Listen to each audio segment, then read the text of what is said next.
Hey there, you're listening to You Still Going On About That with Rob Israel and Joseph K. You can find us anywhere you could download podcasts.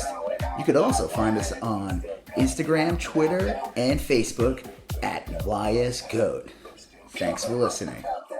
I'm Rob Israel. I'm Joseph K. You still going on about that. So, what do you think this week? What do you want to talk about? Bow, bow. Bow, bow. Nice. Is that Yellow? I think is the band with Oh Yeah. Oh yeah. Which was Bow. made.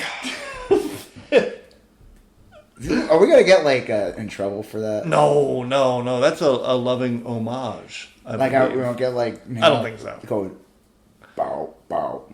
Yeah, I don't think so. That'll be we'll find out. But bow, bow. I was reading an article that's of course from Ferris Bueller's Day Off. Oh, okay. Yeah. I thought we were talking about bow, bow. It's gonna be a weird episode, avant-garde episode of just you talking and me going bow, bow. Little Dadaist. Yeah. No, I was reading an article today where I guess that song Oh Yeah or whatever by I think it was Yellow, Yello. Okay. It was out for a year or so, and it was a German band, and they just kind of sampled stuff and stretched out the recordings or whatnot, and then John Hughes used it in Ferris Bueller's Day Off. I think when they saw the Ferrari for the first time, and that's become synonymous with avarice and gluttony, and now whenever you want to show someone salivating over something, all you have to do is play that song and people bow. Exactly, yeah. It could be a cool car or a beautiful girl or a hot dude or whatever, and it's bow, oh bow. Yeah. Yeah. Sorry, I gotta get out of this. I'm stuck in a loop. You're in a loop. Bow, bow. Help me, Joseph. Help me. All right, Help me. So today we're talking. Ferris Bueller's Day Off came out in 1986. Yep, that's when the world ended. Right. This movie destroyed the earth. Yeah, right. Well, it came out in 1986, and it was directed by John Hughes. It's a movie about a pedophile trying to get a high school student, right? Is that the plot of the movie? Yeah, well... oh, wait, no, that's the actor. In retrospect, there's lots of ways you can frame this movie. Yeah. That's one angle. Right, because Rooney, the guy who played the principal, Rooney... He had a little trouble. He got arrested he tried to get a underage person to send him nude photos, and then he broke the arrangements of his probation a number of times. And but it's a real shame because I was watching the movie and I remember him from lots of other movies. Yes, he was great. And this is sound weird. He was great in Howard the Duck. Oh, okay, yeah, really good. I forgot about that. That's people talk about how bad Howard the Duck is. Yeah, I think people need to rewatch Howard the Duck. It deserves a reassessment. Yes, because it is actually not as bad as people think. It's cheesy as all hell, right? But I think it deserves a lot more. And now I'm just going to turn this episode to talk about Howard the Duck. No. But the guy who played Rooney, he's in a lot of movies. He shows up in some Tim Burton films. He was in Beetlejuice. Yeah, he's the dad. Right. He's Winona Ryder's dad. Yes, you're right. He's in Beetlejuice. He was a stalwart. You saw him in lots of things. Yep. So it's just you find that out and it's ugh. Well, and he's just really good in these movies. And a few years, no lie, 2 or 3 years ago, he was in Deadwood. Deadwood the movie. He was in it? Yeah. Well, I guess 3 years ago or something. I don't know. Whatever. Okay, yeah. We're not going to harp on that. Rudy. Because we'll just get... The whole thing will be ruined. And then we'll talk about Cameron, Ferris, and Sloan. Yeah. And what's Jennifer Grey's character's name? Jeannie. And Charlie Sheen. Yeah. Well, there's a lot of... Okay, I don't even know where to begin with this. Did you watch the movie recently? I did. Okay, yeah. Because... We say I told my wife, that we were going to do Ferris Bueller, and she's like, "You guys are scraping the bottom of the barrel." Aren't you? Oh, really? I'm like, well, we had a hard time. What are we going to do next? Yes. And I suggested Tremors. Yeah, I just can't. it's got to be something. I'm like, okay, well, usually our podcasts are like an hour and a half at least. Right. At least. What do you? I don't think I could discuss Tremors for more than like 15 minutes without like. True. Like, really, yeah. There's not. I mean, it's okay. I know there's people who love that movie or claim they love it. Right. It's okay. Well, I can't see us talk. It's got to be something. There's enough in Ferris Bueller. Oh yeah. Because there's lots of themes in it. Lots of actors. And it's like from its era. And Yep. It's like lots of actors who still do things now. They're Right. still in our psyche. They still do things. Cameron's. Well, and the director. Currently, Yeah. Cameron's that awesome show on HBO. The guy who plays Cameron. Alan Ruck. He Yeah. plays. He's in Succession. Oh yeah. He's the oldest son on that. Right. And he's just one of those guys who you've seen in. Yep. I can't even. I'm like gonna say he's in everything, but I can't name everything offhand. He's just one of these dudes you've seen in so many things. Oh yeah. Yeah. And obviously, we all know who Matthew Broderick is. Yes. Right. Woman who played Sloane. I would say she's probably fallen off a little bit, but she did marry Brian Henson. Mm-hmm. So I'm sure she's like doesn't need to work too hard. Right. But yeah. She was in.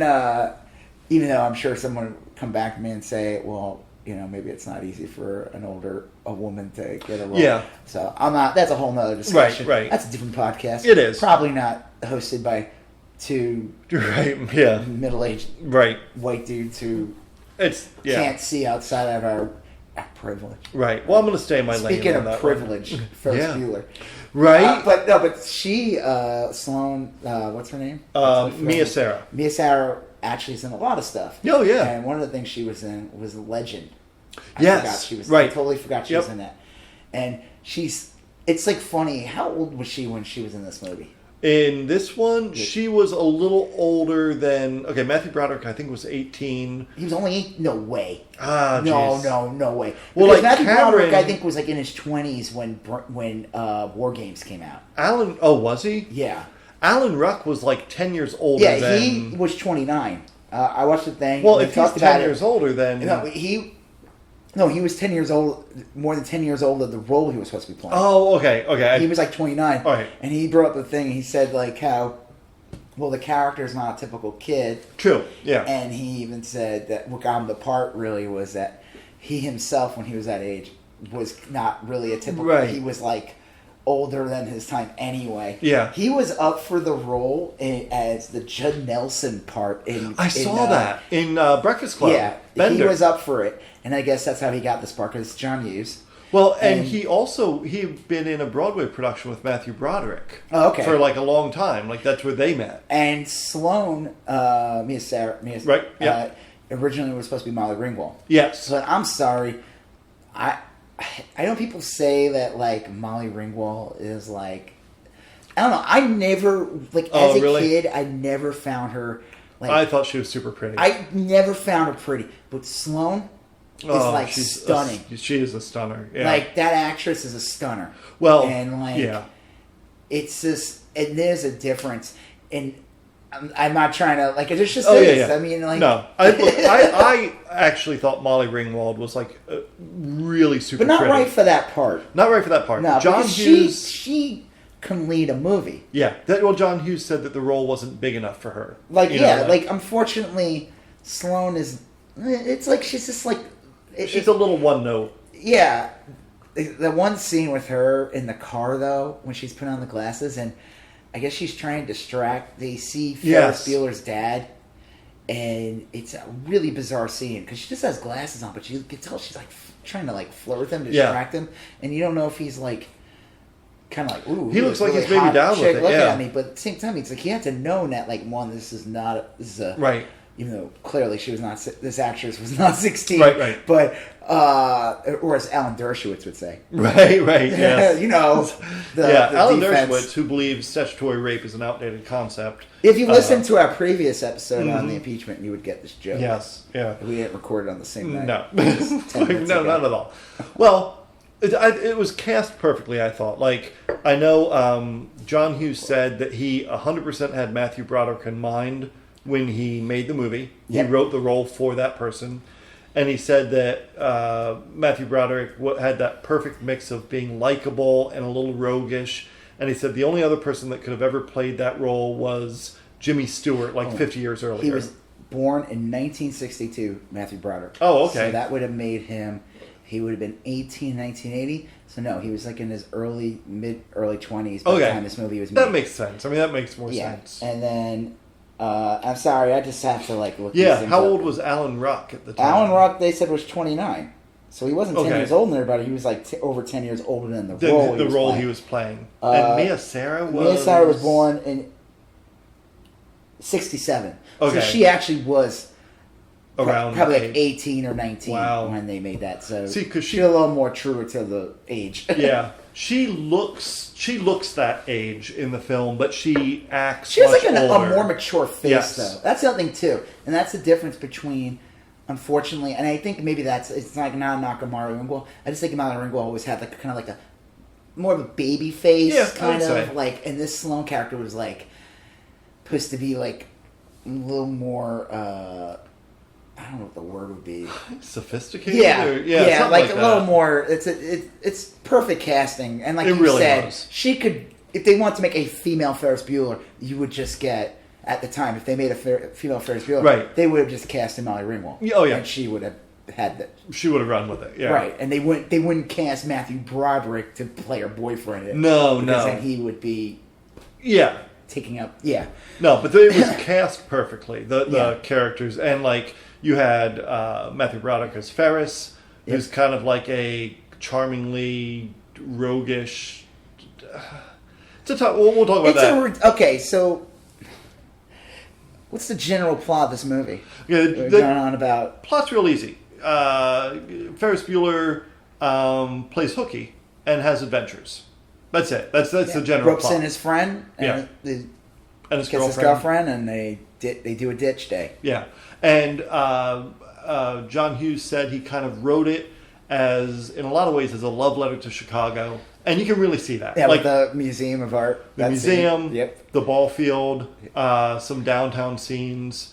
That one dude gyrating. Yeah, right. And it even that's a scene in the movie. I'm not just saying no. Dude, it's during the parade scene. The camera just goes like a guy gyrating. Yeah, it's doing the vertical inchworm. Yeah, I don't know what.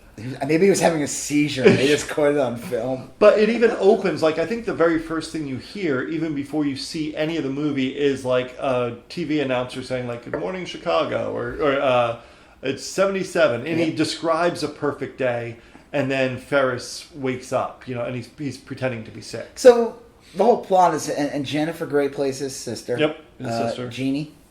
And so it's a very ridiculous movie.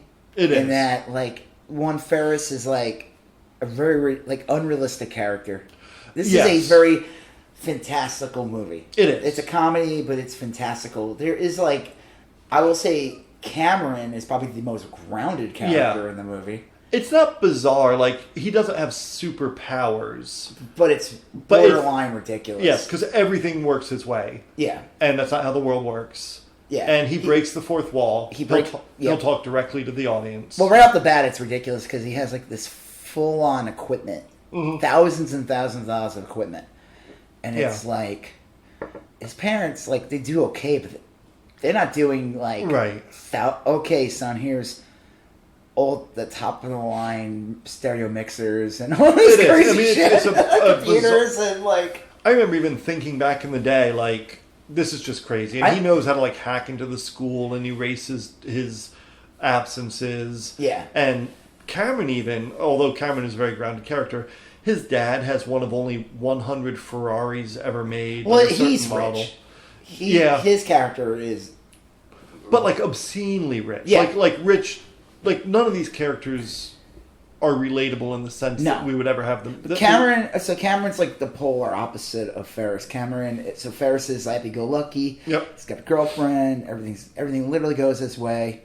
His sister complains the whole time because everything goes Ferris's way. The parents basically treat her as if she was not a complete accident or something that they were stuck with. But they bought her a car. She got a car, and Ferris got the computer, and he was very put out by that. Oh, poor Ferris. Well, I'm just saying. But you're right. Ferris is Tigger, and Cameron is like Eeyore, and that's where my analogy. What is Jennifer Grey? Piglet? Like, didn't the kangaroo always like gripe at people? She had the Joey. My analogy breaks down after those two. Trying to get all deep. Dow poo. You ever read that? Yeah, I forgot about that. Yeah, you try to get all deep. Like you know what you were missing at that moment? Huh? A blunt. Right. Exactly. A big Philly blunt. Let me tell you. Where's Babu Frick when I need him? Yeah. Cameron is Eeyore. Right. Well, okay, so you're right. But Cameron's very dour and grounded and sad and depressed. He's like very depressed. There's something wrong with him. His parents hate him. His parents are assholes. Yes. His house, like, even though he's rich, it's like a museum. He can't live in it. Right. It's like a Sharper Image catalog. Yeah. He's like miserable. And part of it, I guess he was off from school anyway. He was sick. He was legitimately sick. Right. Or psychosomatic. He called in sick, believing he was legitimately sick. He said at the very wakes up. What's the first thing he wakes up when Cameron's in Egypt land? Yeah, he's like, let my Camerons go. Like, and then they like. Did you watch that video I sent you? Yes. Yeah. I gotta give credit to this video. It was really good. And then I read an article that appeared in The Atlantic about 10 years ago that made the same argument and linked to another video. So this is from Screen Prism. Is Ferris Bueller imaginary? Yeah. Now they make a good point and say, well, if you ignore the whole Principal Rooney plot, yes, the sister, and all that, if you just base the movie on Cameron and Ferris's adventure, yes, Cameron, that in a way, Ferris is an imaginary friend, right? Because they say one of the things is like for Ferris to do anything, he has to. For Ferris to do anything he wants to do, yes, he needs Cameron to do it. Cameron has to be the one that initiates it. He's the one that has to get the car. He has to convince him and push him to do all these things, and he's the polar opposite of. He's Cameron's id. Like when Cameron waking up depressed in the bed, Ferris is sitting aside the pool, right, drinking like a margarita or something. Margarita out of a pineapple, something ridiculous, and. It's just to show you the dynamic of, like, maybe Ferris is not real. Like, he is a magical character. He just shows... You could, like, watch throughout the whole movie and like, Cameron's decisions and what he does. Because they say, when you watch the movie, Cameron's the one with the actual story arc. Oh, yeah. He's the only Ferris one that has no story arc. No. He is Ferris in the beginning. Yep. And he's Ferris in the end. Yeah. There is no change. There's no... If anything, his realizations are really just, like, understanding Cameron more or something. Well, like, he doesn't really... Look, Ferris is the same... because this whole takes place over one day. Yeah. Ferris wakes up and goes to bed the same person. What is that? There's other movies like that where the character doesn't change. But... Because usually they always say, like, a successful story or successful movie... Characters should go through an arc. Right. They should be round and fluid and dynamic. And Ferris is static. He doesn't change. But that's not like that doesn't mean the movie doesn't make a bad movie. Wasn't that... I forgot. We made this now. Wasn't it like American Psycho we talked about this or something? Patrick Bateman or... Yeah, because he at the end says something... Like he keeps trying not to be static. He keeps trying... he's going through an arc then. But at the end he says, I've learned nothing. No one's learned anything. I'm still the same. Yeah. And it's kind of like a weird... it's a weird dynamic in that sense. But yeah, like there's this one scene towards the end where Sloane and Cameron are talking. Yeah. And they have this nice moment where Sloane kind of tips off to Cameron like, I'm getting older, I'm changing, I'm growing, you know. She's gonna outgrow Ferris. Yeah. It's so obvious. And Cameron's like, yeah, I am also growing and changing and whatever. And they're looking over and like, freaking dumbass Ferris is like bouncing around, like being all crazy. Yeah, exactly. Like, he's the goofy-eyed gremlin. Yeah, he is, in a lot of ways. Well, I think, like, when I'm watching the movie, even when I noticed when I was younger, I always thought, I'm like, even though Sloane is Ferris's girlfriend, she would be with Cameron. Yeah. I think she would be with him if he just got his shit, like, just if he went to her, if he was more, just wasn't so depressed. Yes. And he initiated things and got out of his funk, she would be with him. I could see Sloane growing up to marry Cameron, but in high school, Sloane's going to date Well, he Ferris. makes that joke.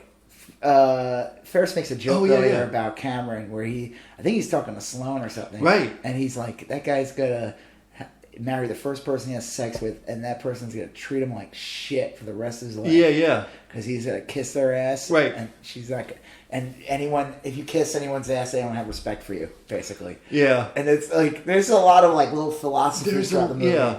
But I don't know if like, okay, maybe that's the statement. I wouldn't go that far that she would, oh yeah, that's the guy you date and this is the guy you marry. I don't know if it's more that. Mm-hmm. I think she would date him right there now in high school if he just wasn't so, because he's like a real fucking person. Yeah. And Ferris isn't. And maybe you're right. It's like, it's fun and you want somebody that's like a little more... Well, Cameron's not functional.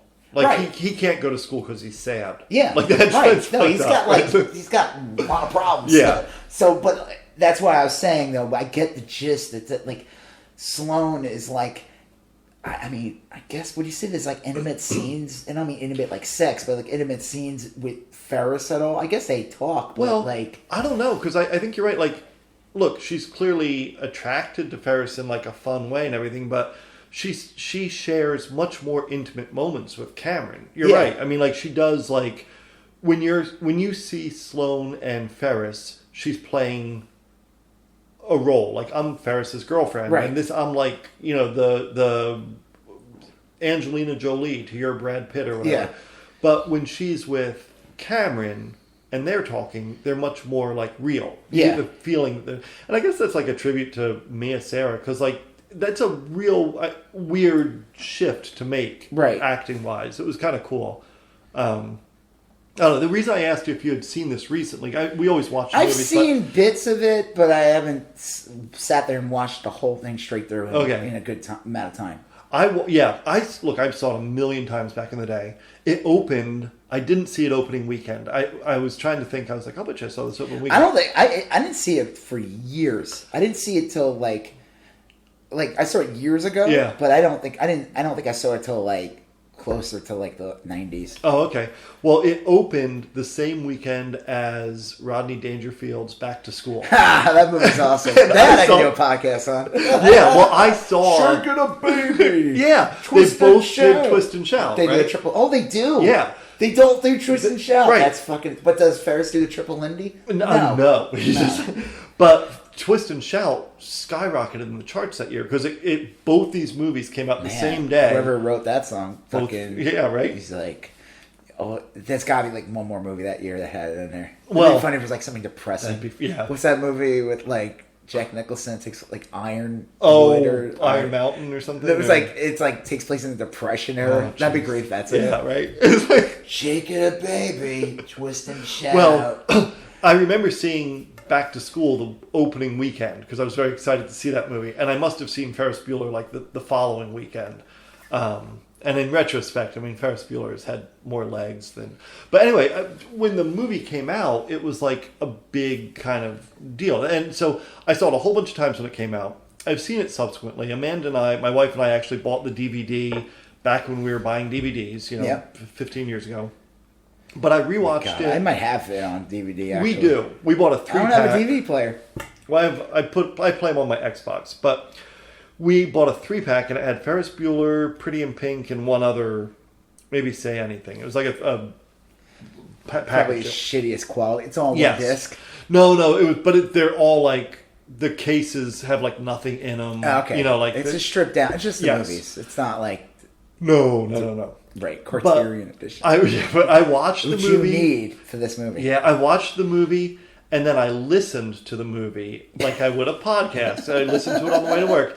I'll tell you, man, if you listen to the movie, like I've done this with the last few movies we've watched, Miracle Mile and Blue Velvet. I've listened to them. And it's kind of cool because you experience it differently and there's like these long pauses. And man, there's no fucking pauses in Ferris Bueller's Day Off. it is constant music and Yeah, chatter. and it's I mean, there's some slowed down moments when they're talking, but it's like a song, and then a snippet of "I Dream of Jeannie," and then another song, and then some orchestral music. It's a fast moving movie. It's like an hour and 40 minutes around that, right? And the movie's pretty wholesome in the end. It's like it doesn't rely on like bullshit to like get a laugh. No, and the character of Ferris multiple times throughout the movie says things like, well, he'll say things like, I don't believe in isms. You should believe in yourself. And that's kind of like this all-inclusive little message and everything. And then there's that scene where Rooney and his secretary are talking, and the secretary basically says like, everybody likes Ferris. He gets along with everybody. He gets along with this group and that group. Yeah. And she names like a really diverse mix of people, and she's like, no, they all like him because he's pretty cool with them, and that's like, I guess he would be a great politician. Yeah, well, it's kind of like a signal that like he's not cliquish, and that's another thing. Like, this is one of those rare high school movies that you never get the feeling that there's cliques, per se. I mean, like, I guess the Charlie Sheen, Jennifer Grey.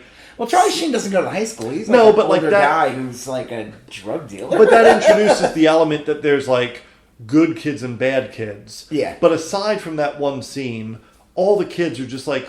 It's not like a typical... It doesn't focus on the school structure like when you watch movies like from the 80s, like obviously another John Hughes movie, Breakfast Club. Breakfast Club. Because the movie is not the joke is that, well, one, Ferris's best friend is a guy who, in theory, he shouldn't be friends with. Right.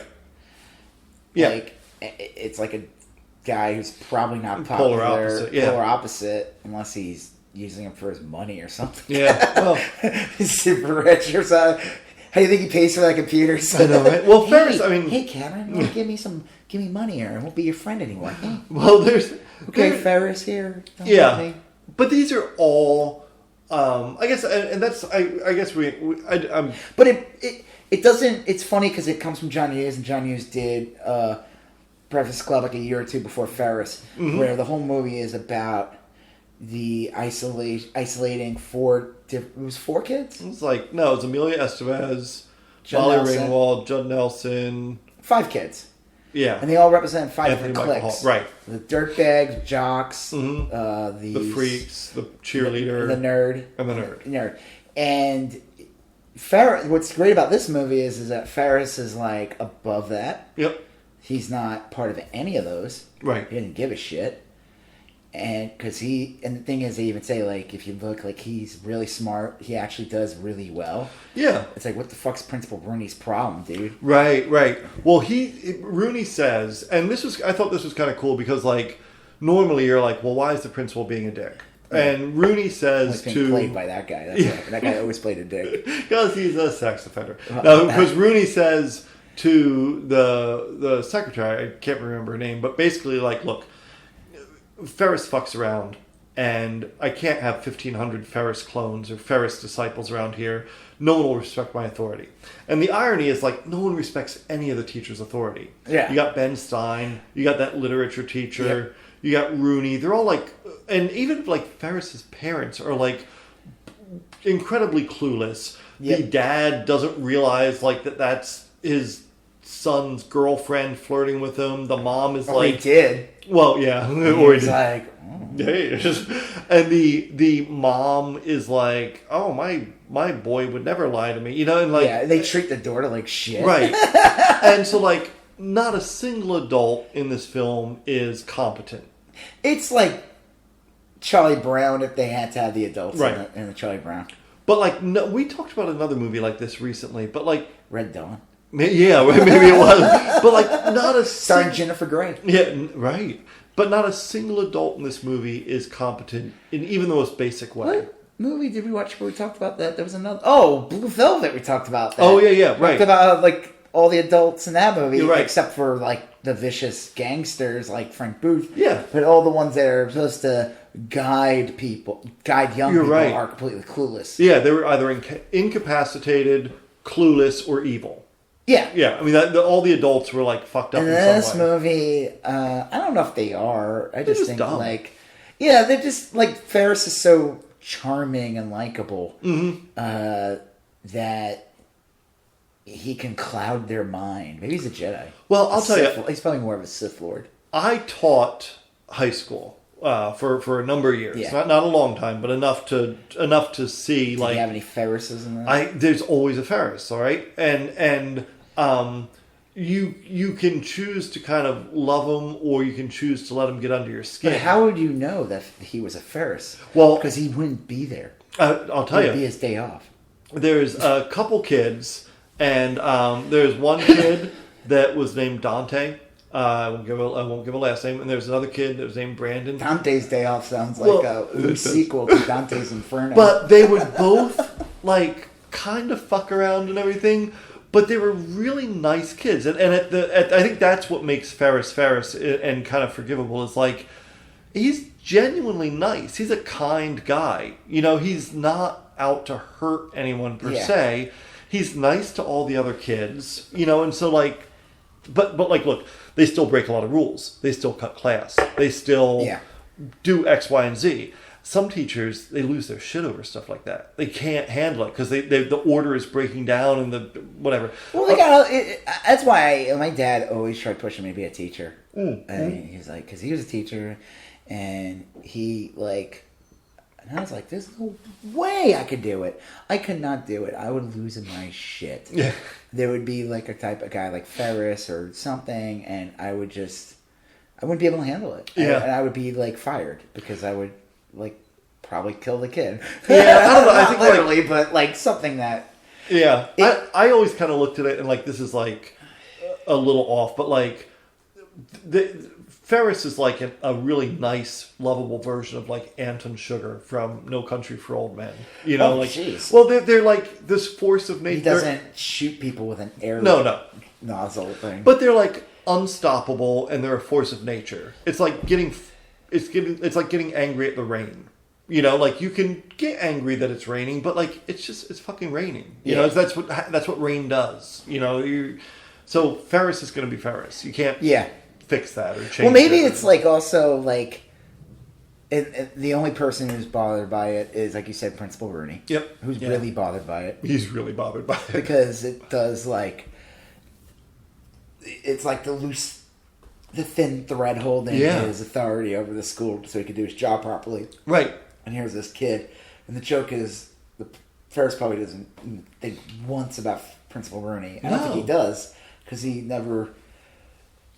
doesn't ever interact with him in the movie. They don't ever. Jennifer Grey he talks to him on the phone once. But they're fucking with him. Yeah. It's like a prank. Because Cameron is pretending to be Sloane's dad. Yeah. That voice is so weird. Right. I'm talking to you. What's funny is like that was the other thing that says it's Ferris part of his imagination. It's because he said how well they trade off their prank. Yeah. They're both on like the same wavelength. Of course, you could also look at it and go, well, the movie was written. Yeah. They're following a script. Yeah.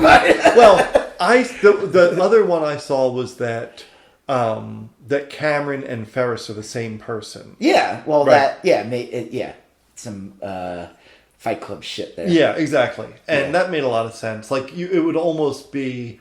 And that's why Sloane would be into him too, just like the way, it was like weird in the beginning of Fight Club, where you see, what's her name? The woman? What's her name though? She does. I forget her name. Baumgartner. Yeah. Helen Baumgartner's character. It's like, it's like she would have sex with Brad Pitt character and then talk to him after have a conversation, and Brad Pitt would be in the other room and say, "Don't tell me about like don't talk about me." Or, like it was something weird. Like he's just like, it didn't make sense. I'm not here anymore. You're running. You're in charge now. Yeah, like he's waiting in the other room, and that was always like a funny part of Fight Club. It was like those weird little things. Right. He was one having sex with the whole time. Yeah. So in a way, you could look at it and say, yeah, maybe Cameron and Ferris are the same person. Obviously, they're not. Right. Because again, how do you explain Ferris's parents? Yeah. Let's just make this scenario. Right. We're going to take it up a step level. That Ferris Bueller is actually a prototype to Fight Club. Right, right. Cameron and Ferris are the same person. Sloane is actually dating Cameron. Yeah. Sometimes he's a little bit Ferris. Right. Sometimes he's a little bit depressed. Yeah. That shows that I would say that Cameron probably would then suffer from a very severe case of bipolar disorder. Right. A little dissociative something going on. Yeah. Dissociative personality. And I don't and the fact that Sloane sticks with him. Yeah. It's a big deal. I don't think that's... I think obviously, John Hughes wrote it straight. Yeah. No, we're imagining, because again, Ferris has a sister. Right. It'd be one thing if Ferris had no parents. If, let's say the movie began with Cameron. Yeah, yeah. And Ferris showed up to the house and woke him up. Yeah. And there is no subplot of the sister. And then you find out in the end of the movie that Cameron, real name, is Ferris. Yeah. So you could have the Principal Rooney plot run through. And I guess maybe you could have a plot of the sister. Again, we're remaking the movie. Yeah, yeah. This is a different movie. But you can say Ferris Bueller, Fight Club, FB, FC. You could look. This is some QAnon shit right here. We're getting some. We're going some deep conspiracy. Right. FB, Ferris Bueller. Yeah. Fight Club, FC. B and C right next to each other. What was A? No, I'm trying to think. What's a movie? FA. Yeah. We'll have to find a movie. We'll just add it, and then FD. Right. That sounds like Well, you could make it work, and I sure, think, why not? Probably, like they said, I did read that John Hughes wrote this over the course of a week, wrote the whole thing, and then he took it to one snort of coke. Yeah, right. Well, he said he was like in a fever dream, which could be coke, or it could be like I don't know. It just seems like deeply not like autobiographical in the sense that stuff really happened to him, but like he was really mining a part of him. And I'll bet you that in his head, Ferris was one part of him and Cameron was another part of him. Right. You know, like that's the inspiration he was drawing upon was all him. And there was that. But it was, I guess we kind of like tangented there. But it's okay. Such a great movie, you know. I guess you could look at it that way. Yeah, sure. They're the same person. We're going to leave it at that. That's a theory. That Cameron and Ferris are the same person. Yeah. And then in the movie, Sloane could be like, Cameron's his middle name. Right. Ferris's middle name. Or like he was abandoned as a child next to a Ferris wheel. Yeah. Oh. Right. Yeah. And like that's how he's. Yeah. And next, he was left in a Camaro. Right. In a Cameron. In a. Cameron shop. If you look at it, and we talked about this like right when you got here, I was trying to figure out the day this happened. Yeah. And you're right, it's ultimately inconsequential. But they do kind of make it clear that this is Ferris Bueller's senior year, and he's about to graduate. Yeah. And it looks like he's about a month away from graduating. And I guess that would make Jeannie, his sister, a younger sister. Yeah. His girlfriend is a year younger. Because right. I can say that she's going to be in high school for another year. Yeah. And Ferris Bueller, this is his day. Yeah. And a lot of people talked about, like, is there ever going to be a sequel? And I guess John Hughes and Matthew Broderick kept in touch for a while and were bouncing ideas off. At that point, it's like, it gets too old. It's like, there was a fake car commercial years ago. Well, John Hughes said, ultimately, like, look, this is... Everybody has one day or like an event or a period of time in their life when they're in high school that you're never going to reproduce. It's not going to be the same thing. You know, you're not going to have this kind of zany adventure while you're working. You know, I'm not going to like skip work tomorrow and like we did a ditch day in high school. Right. I didn't have to fucking do what Ferris did. We just did it. No. But I guess Alan Ruck pitched an idea that they were going to wait like another 10 or 15 years until they were both in their like 70s or something. Yeah. And did you hear about this? Yeah. Yeah, Cameron was going to be in a nursing home. Yeah. And Ferris was going to break him out, and then Cameron was going to die at the end. Obviously, he's kidding. But, well, no, I think that would be good. Yeah, I think it problem is that the main premise of the movie, the characters are okay, but the premise of the movie is the day off. It's like, you ever see the fucking, what's that movie with Zach Galifianakis and the guy does the voice of fucking the raccoon and Helms. The raccoon? You mean Paul Rudd? No. Oh, who does the Rocket Raccoon? Matthew McConaughey. No. Who's the raccoon? Raccoon? Rocket his name's Rocket Raccoon. Bradley Cooper. Yes, I'm sorry. Yeah, Bradley Cooper. What did I say? Matthew McConaughey? Yeah. Oh, right. That'd have been awesome. No, it'd be awful. No, they should recast. No. Re-record. No, Bradley Cooper nailed it. and the thing that I love about it is that, like, it's like he's just doing like a different voice, and I'm like, did you have to pay him? Right. Whatever. Well, that's how I got Amanda, my wife, to watch the first Guardians of the Galaxy. I told her Bradley Cooper was in it. That's awesome. And she thinks he's really like this handsome guy. And he's but playing a raccoon. He's literally just the voice of the raccoon. Yeah. And his voice is like it's not even recognizable. Yeah, it's unrecognizable. It's like I would never think that was him. Right. Not to say that he has this distinct voice that I know of, but I would never be like, oh yeah, that's Bradley Cooper. Oh shit, that's Bradley Cooper. Like, yeah, it's not like Sean Connery. I know when like Adam Sandler is doing a voice. Yeah. It's like, they all sound like him. Right. You know, they're all the same. It's all going to sound like Adam Sandler. This is like, yeah, it's arbitrary. Like, I don't know what this is. But that movie, The Hangover. Oh yeah. Like, the problem with The Hangover was they made Hangover 2 and 3. Sure. Yeah. And you make it the same fucking movie. It's like, yeah, you can like the characters, but the problem is the movie's called The fucking Hangover. Right. Now, maybe instead you want to put these characters in a totally different situation. Yeah. And then the problem is people be like, where's The Hangover? Right. I don't see that. So the problem is with Ferris Bueller is if you made a sequel to Ferris Bueller, basically just be what The Hangover was. Yeah. And that's the problem right there. It's like, well, you could put these characters in different situations. It's like, well, I love, you know, and you can make the argument and say, well, this is like a totally different kind of, like, it could be a totally different plot, but it wouldn't work. But it wouldn't be No one would give a shit. The whole Right. plot of the movie is about the day off and everything, and this character growth, but do the characters, do they survive having, bring Ferris now into a totally different situation? Yeah. That has nothing to do with the day off. Right. And well, nobody wants to see that. They want to see the day off. But then just watch Ferris Bueller's Day Off.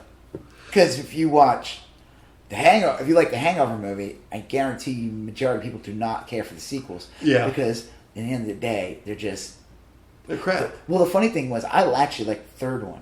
I never saw that. Okay, well, I didn't see any of them in the theater, but I saw the third one on like HBO, and I didn't hate it because it was so different. Was it? Okay. It was so different. It still followed like kind of a hangover-ish thing, but it didn't try to repeat, and I feel like they had a script from some like, it almost felt more like another 48 Hours or something. Okay, yeah. Like, it was like almost like that kind of plot with the hangover characters. Right. And again, it bombed. It didn't do that well. Well, there you go. But yeah. like Ferris Bueller, it's like,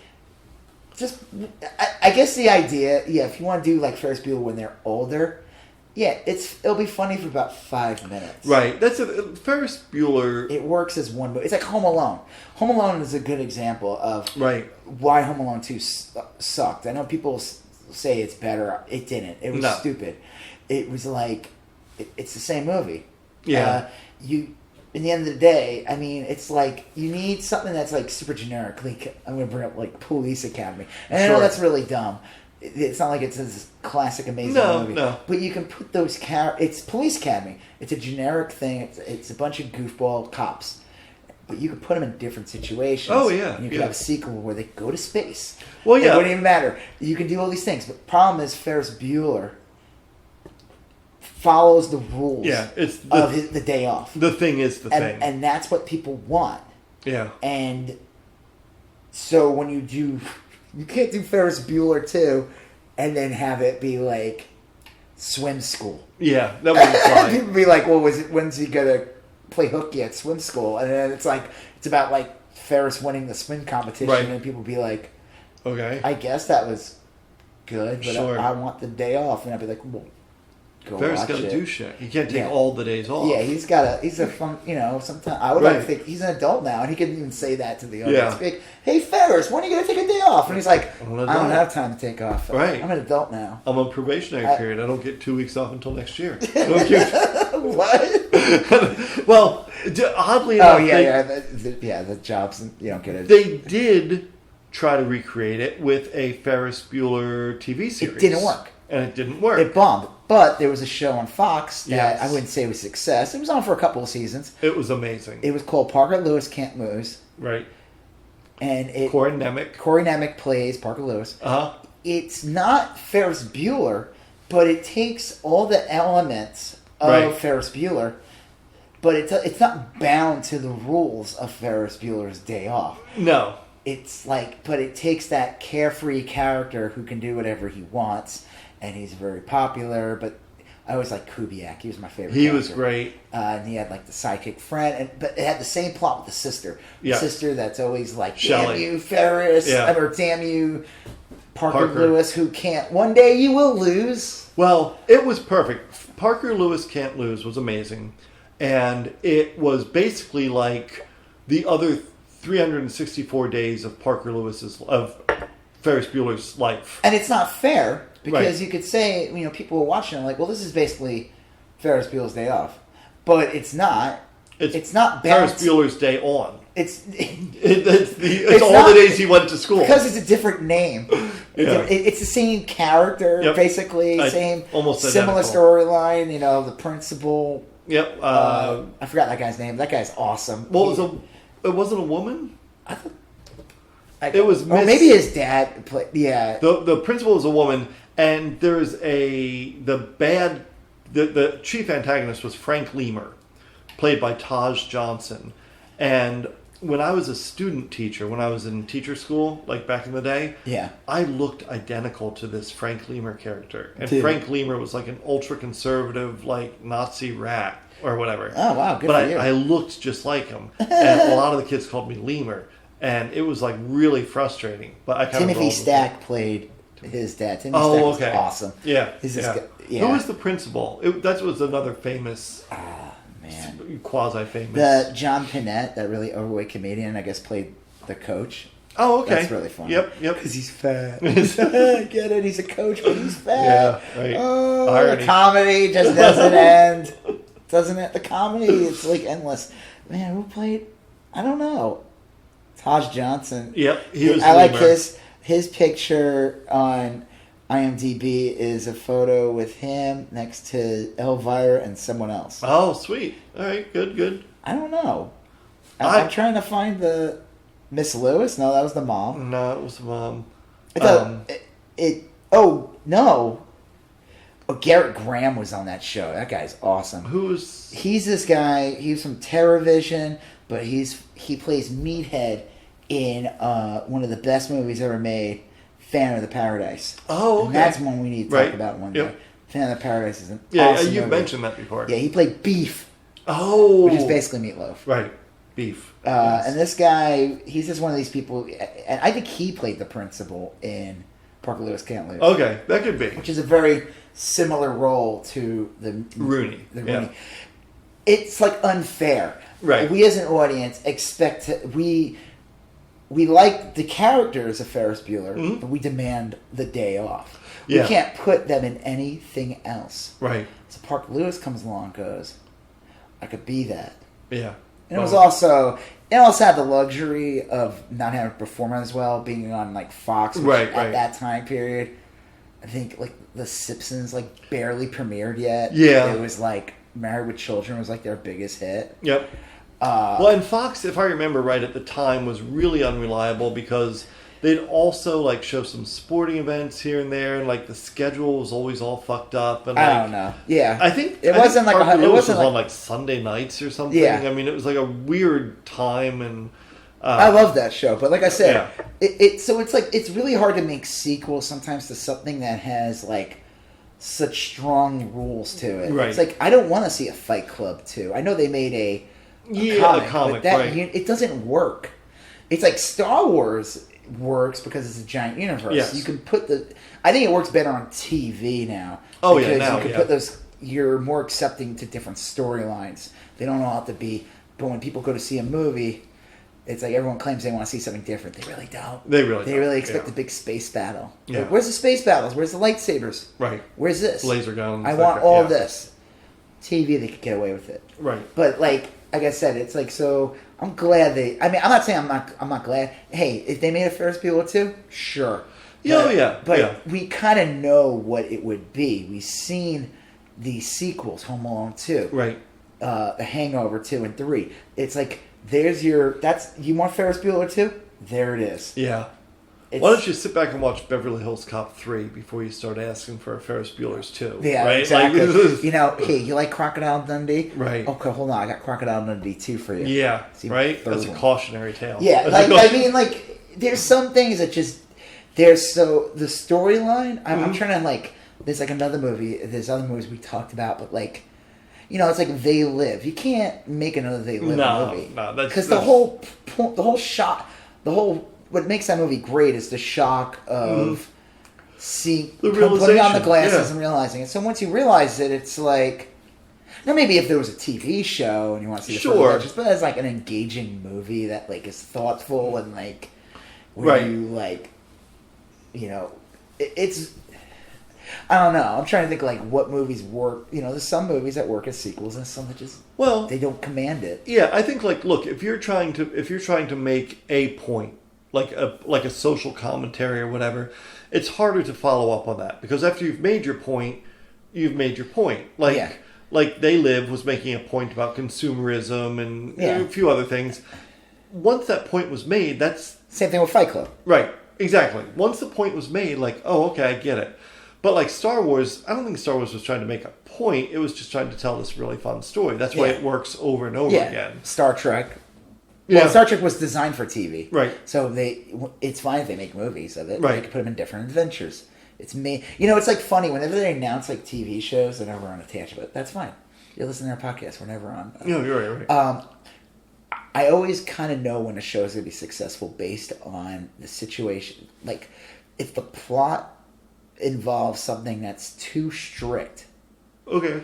I'm there's no way they're going to be able to stretch this out past 2 seasons. That's tough. There's some shows that like Friends. That's easy. Yeah. They're just friends. Right. They're just going to hang out. Yeah. Maybe they'll fuck each other. Right. Repeatedly. And in different permutations. Yeah. Yeah. Well, I'll tell you, Ross with the monkey. Weird. Yeah. Weird. Well, that was a weird season. Weird. It was a strange season. That was the monkey from what's that movie? The one with the Ebola virus. Oh yeah, Outbreak. Yeah. Right. I seriously think it was the same monkey. That famous monkey. He's gonna star in that one capuchin monkey that was in everything. Right. Ampersand. Was that his name? I think so. I don't know. Yeah, I don't know. It's weird. So Ferris Bueller wasn't sustainable. There's nothing wrong with it. Not everything has to. No, not at all. It works fine. Yeah, of course people want it. It's okay, here's an example. Beetlejuice 2. Right. I wouldn't mind seeing a Beetlejuice 2. Sure. I think they created a universe where I think with the afterlife that you could explore. Yes. Well, I don't know if we need to explore the Ferris Bueller universe. No, because so much of it was... It would just get repetitive. And so much of it was that time. Look, when it's the end of high school, you've got a month left till you graduate, it's the last ditch at being irresponsible and fun. Yep. You take that bite at the apple. It was a good bite at that apple. But then if you're still doing that shit in college, okay. If you're doing that in the workplace, maybe that's not as fun. That was my favorite thing was in high school. It's my biggest difference in high school and college. One thing I noticed was the professors, and I had some of the older professors still in college, so they were definitely like more old school too. High school, it's like the teachers, not all of them, but most of them, they still have to kind of coddle you. Oh yeah, a yeah. Bit. They have to make sure your grades are up. They got to do all that. College? No. They don't have to do fucking shit. You know what happens if you ditch college? Nothing. Nothing. You just don't. Life goes on. You don't get your credit. Right. I forgot. I was listening to someone who said they didn't even attend a class once, but they went in and passed the test and they got their credit because the class itself was completely useless. But you could do that in college. That's true, yeah. You could. I mean, you'd never show up. I slept through a biology course in college all the time. Right. And I literally would sleep during that class, and I passed it. Not to say no one should do that. Right. Stay awake. You know what happened to me in high school? I don't know if I've told this story before, but we went 6 periods in high school, and you could sign up for an optional 7th period if you wanted extra credit or whatever. Okay. Stay an hour late, stay an hour after school, and you can work on college credits or whatever. Yeah. So I signed up for driver's ed because that's how you got your learner's permit and X, Y, and Z. So I signed up for driver's ed, and then like a couple days before the class started, I was like, "Fuck that! I'm not going to stay after school. I'll figure it out later. That's a problem for future Joseph. I'm going to enjoy my life now." And so I never went. Future Joseph. And then Constantly exactly screwing up Future Joseph. Future Joseph's like, "Past Joseph, past." Why you keep screwing me over? Well, so I never went. Report cards come out. I got a B in driver's ed. I never went. And I'm thinking like, on one hand, I'm like, sweet, I got credit for driver's ed, and I didn't have to go, and now I get my learner's permit. And another part of me is like, well, why did I get a B? Like, what? You got an A. Why didn't I get an A? Like, you why didn't go to the fucking class? And that was the joke was, like, Ferris only took off like 8 days or 9 days. Oh no. Well, I mean, I guess if you're... Well, here's the thing is that by law, like, I don't know how it was in 85 or whatever, but if you take more than 10 days off in high school, you need to pass an exam. Yeah. A state exam that proves you know your shit. Yeah. And there's like a weirdness there because like high school, there's a theory that high school only exists to teach us how to be good worker drones. That's why it's important that you're on time. That's why there are bells. That's why it's Ferris like didn't need to be there because he's going to be a douchebag CEO. Right. Yes. He's going to be an high up guy who never just gets to travel all the time and be Ferris. You know what's funny is that... You're going to hire him on his personality alone. Years later, Barbara Bush, gave a graduation speech. Barbara Bush? Yes. Like pearl necklace? Right. George Herbert, the mom. Yes. Right. The one who... My favorite Barbara Bush moment was after when Katrina happened, and she showed up like in a Christmas sweater. I don't know, she was wearing like some sweater, and she was telling the people, like, you see all these people, mostly black, right, sitting in a gym, yeah, and Barbara Bush says to the camera, "Well, these people's lives weren't very good before that." Oh fuck! Was that Barbara or Laura? No, it was Barbara Bush, the old one. Yeah, it was the mom. Yeah, it was during Katrina, the mom. Bless her heart. Right. I hope she rots in hell. But it was like, people like everyone was like, fuck you, lady. Like, these people had houses and lives and like, stuff. Things and dreams and hopes and this. Oh, they're now in this horrible gym, and then this fucking old bitch in a fucking Christmas sweater shows up and says their lives are better than ever, and she's happy with it. She gave a graduation speech at a commencement ceremony, and she quoted Ferris Bueller. And she said something to the effect of like, life moves pretty fast, so you gotta. Did she realize it or plagiarize it? Or No. She said, as Ferris Bueller once said. Okay, good. At least she quoted it. Yes, she quoted it, and then she said, life moves pretty fast, blah blah blah. And she said something like, I forget what it was, but it was something to the effect of like, that boy could grow up to be like a delinquent or a president. And like that's basically George W. Bush. Oh yeah, like George W. Bush. That's really true. But the difference is Ferris is smart. Oh yeah. Well, is Ferris smart? Like, no, they say he has really good grades. But we've seen him get on the computer. I'm just saying George W. Bush did not have good grades. No, but I'm saying we've seen Ferris Bueller get on the computer and change shit. You know, like I never saw Ferris answer a question. Yeah, like you didn't give me the. Yeah, I'm not saying he's not smart. I'm just saying, like, look, he's a manipulative piece of shit. Right? He knows. Look, is learning how to hack the school's computer smart? Wow. It's a type of smart. Thanks, Barbara Bush, for ruining Ferris Bueller. But then she said, Ferris Bueller started the Iraq War. Right? He's a war criminal, but he hired Alberto Gonzalez, and next thing you know, torture's legal. Next thing you know. Oh, that's his his lawyer that he tried pushing through the Supreme Court. Right, yeah. You know, well, Harriet funny. Myers was that one. Well, that was one, but it was also him. He was trying to push Gonzalez for years. They wouldn't let him. They would not let him. I'll tell you, I would take him over whoever they've been putting in now. Kavanaugh. Like Gonzalez would be or Harriet Myers. Those two would be a breath of fresh air, probably. They would be the new liberal wing of the Supreme Court. They probably would be, which would be sympathetic. No, they would be horrible. Yeah. No, they'd still be horrible. They'd be awful. But okay, if you imagine... Oh, man, I can't believe... I forgot. I remember saying that now.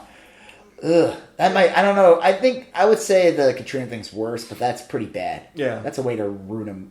Well, if you... Way to ruin a beloved movie. If you want to imagine the worst of Ferris Bueller, you can imagine him growing up to be George W. Bush. I mean, like I said it earlier, he would be a great politician. Yeah. But Ferris Bueller could also just as... Like there's enough fundamental goodness in Ferris Bueller that he would not turn out to be George W. Bush. He would turn out to be... I mean, he's good to, like, his friends. Yeah. I'm sure people who are friends with George W. Bush could say maybe he's good to them. Yeah. But that doesn't mean he'd be good to, like, the entire country. You know? There's, like, I always like when they say things like politicians, like, well, he's a good father. Right, sure. I don't give a fuck. Yeah, that means nothing. No, that was not to me. Right, yeah, sure. It's that's good. Good. I'm glad he's a good father. Yeah. Congratulations. But I'm not his kid. Yeah. He's not my dad. No. I'm not related to him. I hate that. I hate when people say things like that. Yeah, it's a weird... oh my God, I cannot wait for the debate in 2020 because in 2016 that was like one of the questions they said, can you say something nice about the candidate? I hate when they fucking do that shit. And like I think Hillary Clinton said something about like he loves Trump. His kids. Which was like I mean she was like trying, and I think did he say anything? He did say he actually said some nice stuff about it because I think he probably didn't think he was going to win. It was, I'll tell you, that was the only because Trump is human garbage and I don't like anything about him. But that one moment I remember after the debate, he looked like he had gone 9 rounds with a heavyweight because he's a stupid man and Hillary's a very smart woman and he just looked beat up. I will say Ferris Bueller is definitely not Donald Trump, but if there is somebody who is, I will say Barbara Bush is right. George W. Bush is definitely more like a Ferris Bueller character. Well, Trump said that Hillary's a fighter, and you could tell he could tell it was like a genuine piece of admiration. Like she gives me hell. Yeah, and I appreciate that. No, that's nothing because he's such human garbage. Right, but that might have been the most genuine thing he ever said. Probably. But I mean, it's a compliment, kind of. I mean, it was. I mean, it came across as real. I think he also didn't think he was going to win. Yeah. Well, I think now he would never. True, he wouldn't say if like Bernie Sanders is like the candidate. I'm sure he'll say something like, "He's not that Jewy," right? Yeah. Or something. Like what would he say that's like nice about him? I mean, I can't even think about it. I don't want to talk about. We recorded an episode earlier. Right. So you can listen to that one. Yeah, this is about Ferris Bueller. You ruined it by bringing up Barbara fucking Bush. Saying that. But it is true. It's true. So I guess we did get the sequel to Ferris Bueller. It was called the George W. Bush administration. It's called the Second Persian Gulf War. Oh no! Bow. Put it up. Well, I guess we'll get back to getting on a happier subject. The music, delightful, was really good. Like everything about the soundtrack and the noises and it was just so well done. So, what do you think of talk about the sister? Yeah. So that was the other thing, and I don't remember the video. I don't think it was like. I'm trying to remember the video I watched too. Yeah. They brought up a good point. They said that was it like Screen Crush or something? They said there's a good video. They talk about her name is Jenny. Jeannie, I think. Jean.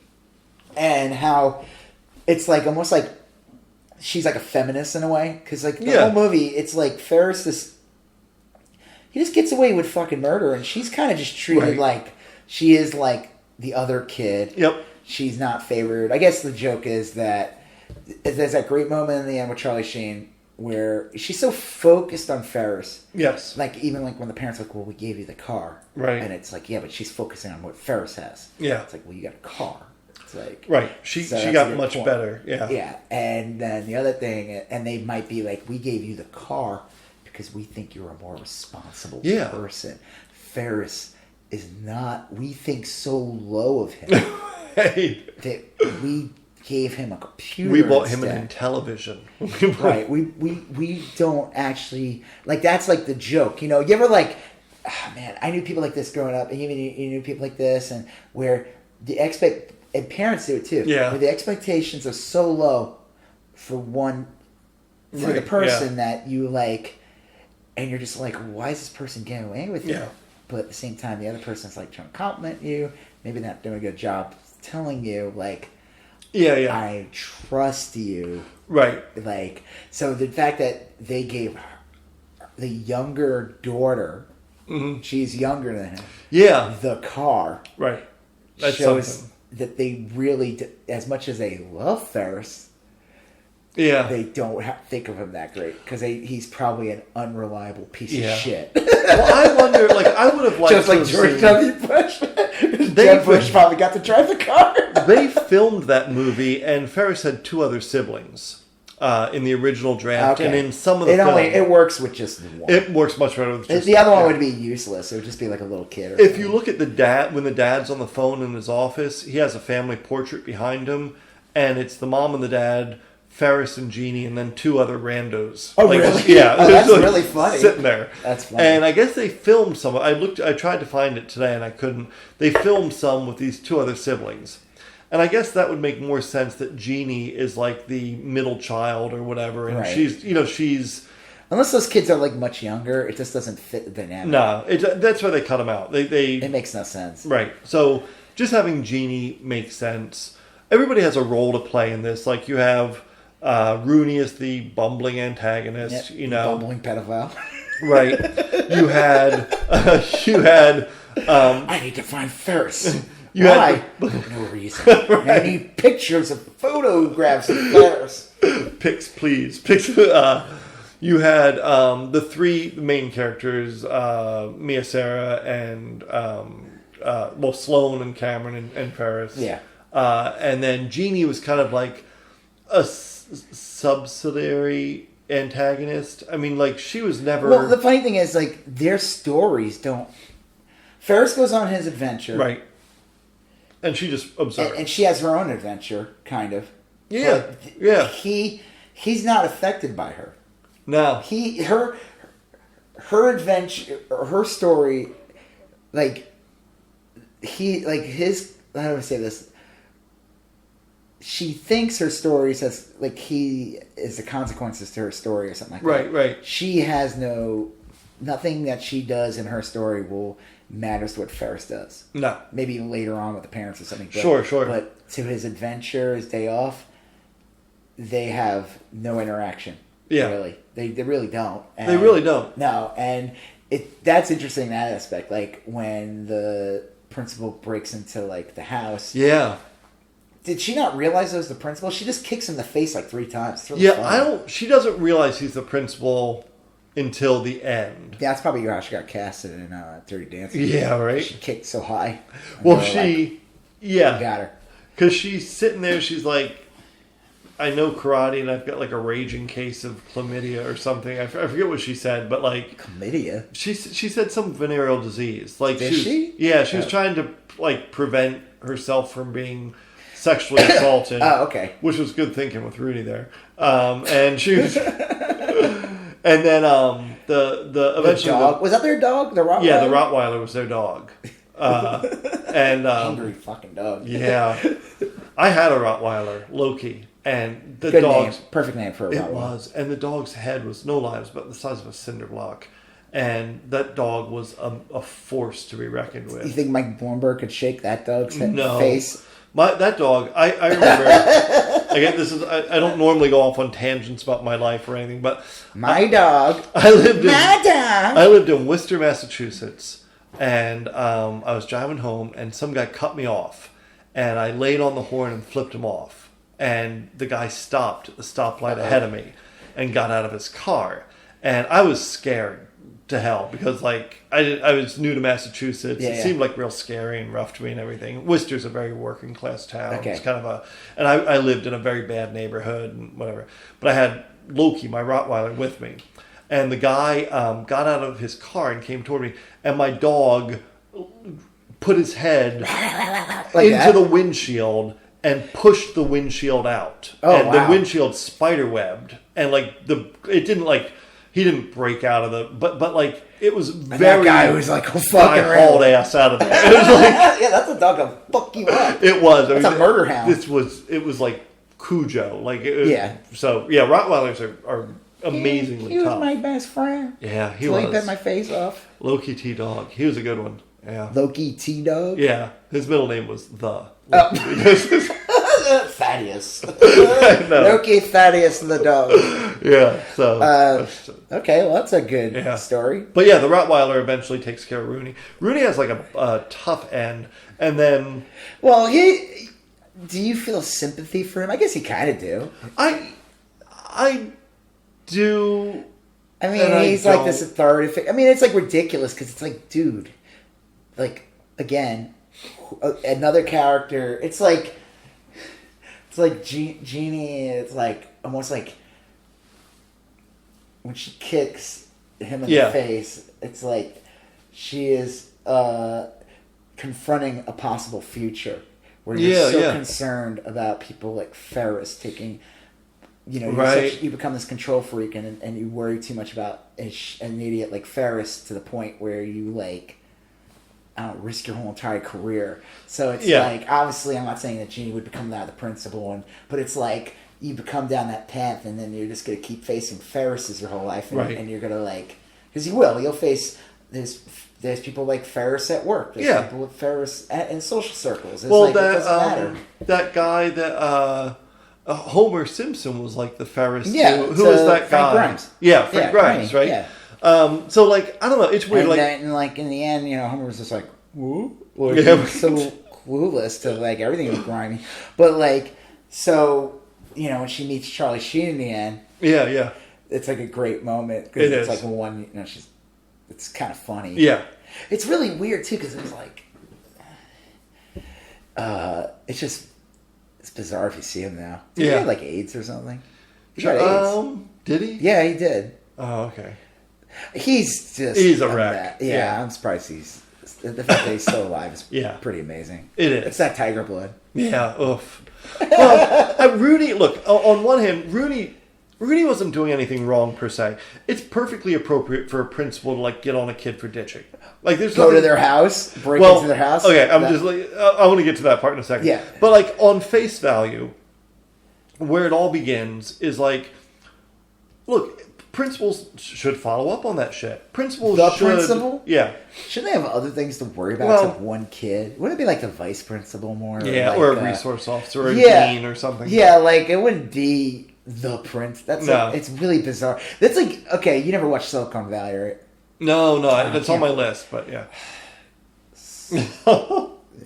It's only 24 hours in a day. Dude, it's a half-hour show. Okay, yeah. It's like you watch so much garbage. That's true. This guy is making excuses. This guy watches crap. Like don't act like you're reading like Russian novels or something or Saving the Dolphins. This is like one of the best shows you could possibly watch. Yeah. But there's a running plot throughout that it kind of is like almost like a Ferris, where there's this billionaire guy who just like the main character. I'm just gonna give you like the generic thing. The main character's kind of doing this whole thing. All right. And he creates like a software, whatever. And then there's the billionaire guy, and he denies the billionaire guy his like, to let him have the software. Okay. But the billionaire like just becomes obsessed with him, and the joke is it's like they just are going out there they're kind of like just doing their thing, him and his nerd friends in the show. They're trying to build up their app or whatever. Right. They're just doing their own thing. I'm not saying he's like Ferris, but he's just doing his own thing. And the billionaire's kind of like, it's like he's letting this character, like, how do I say this? Like, I don't know if it's consequences, but like the billionaire in most of I would say later on it becomes a bigger problem, but in the first season, like a lot of the stuff the billionaire does is inconsequential to what happens to the main character. Okay, yeah. But everything the main character does It's has very an effect yes. on him. Yeah. And some of it's just like very pettiness. It's like not even like... Right. So it's kind of like a running plot. It's like, why is this principal... Yeah. And again, Rooney and following him, doing all that... Ferris is completely oblivious to that. It's inconsequential to anything on Ferris's day. And that's why it's really funny. So then, like, the sister is... The fact that she confronts him... Right. It like I said, it's like almost like maybe it's like a way of saying, like, you know, why don't you focus on your own shit? Yeah. And you end up doing this petty shit like this principal. That is true. Like Rooney's nemesis is Ferris. Which is, like, pathetic. Right. Which is pathetic. Right. But Ferris is... Rooney's nemesis should be, like, the superintendent. Right. Or the superintendent. Like the teachers union or something. You know, not like something, a bigger problem that he has to Super deal with. Nintendo chompers. Super Nintendo chompers. Super Nintendo chompers. So yeah, but like Rooney's nemesis is Ferris, which is pathetic. A kid who's going to be graduating in like 4 weeks. But right? Ferris doesn't even have a nemesis really. He but give a shit. Yeah, and because he's George W. Bush. And if he did have a nemesis, it wouldn't be Rooney. It might be like maybe his sister, but not really. I mean, that's not like. But he's probably she's more a nuisance, but like easily ignored. Yeah, you know, like Chuck Klosterman wrote a great essay on the differences between arch enemies and nemeses. Okay, like and I forget the basic plot of it's very funny. It's but that you need a nemesis and an arch enemy, and they're not the same person. Isn't like I'm an arch enemy almost like a friend in a way too?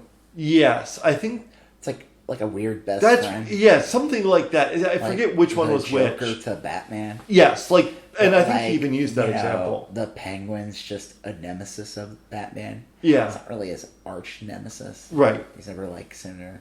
One is someone that's more of a friend, you know, but like there's like an emotional nemesis. I feel like we need to pause a second and look up the difference. Right. Because we're just going to bullshit. Okay, I'm going to pause it. Okay.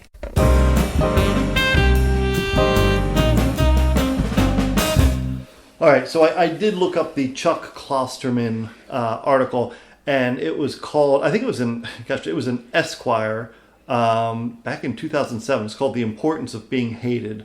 And his basic definition was that you kind of like your nemesis despite the fact that you despise him. If your nemesis invited you out for cocktails, you'd accept the offer. And if he died, you'd attend his funeral, and privately you might even shed a tear over his passing. But you'd never have drinks with your archenemy unless you were attempting to poison him. If he were to perish, you'd dance on his grave, and then you'd burn down his house. It's not exactly what he did. Say something else, but we're not going to say that. You can look it up yourself. It's a real. I like Chuck Klosterman a lot as a writer, and the article's very funny. But that's true because, like, look, Ferris Bueller's, I guess, nemesis might be. I don't think he has a nemesis. Well, okay. I don't think he lives his life. His life is so because he's slightly ambivalent to things. Right. Like he has a philosophy, and I think when he talks about Cameron, like how he talks about he's like that guy's gonna marry the first right. has sex with he has like his little philosophies and the way he lives life, but I think he's I wouldn't say he's completely self-involved. I just don't think he's like I don't even know if he has like an agenda.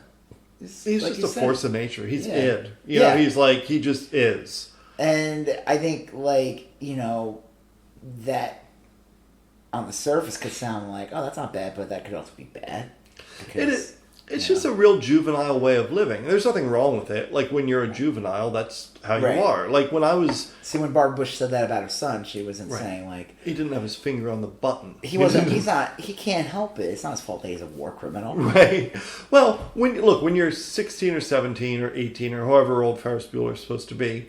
You're supposed to be immature and irresponsible and self-centered and all that. That's just part of it. You know, that's preparing yourself for adulthood. You're like gearing yourself up to go off into a pretty cold and brutal place, and you gotta I don't know.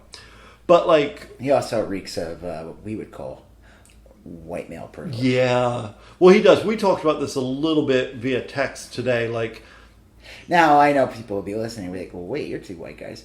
well, And that's fine. I mean, in theory, I always tell people I'm Jewish, so there's a good section of white people who don't consider me white. yeah. Well, that's true. I mean, like, I guess like we could parse ourselves out a bunch of different ways. But I know, like, looking back, I remember being in high school, and this was around the time Ferris Bueller was in high school, to be honest. And, you know, I know that, like, if me and my friends got caught with beer, the cops would just pour out the beer.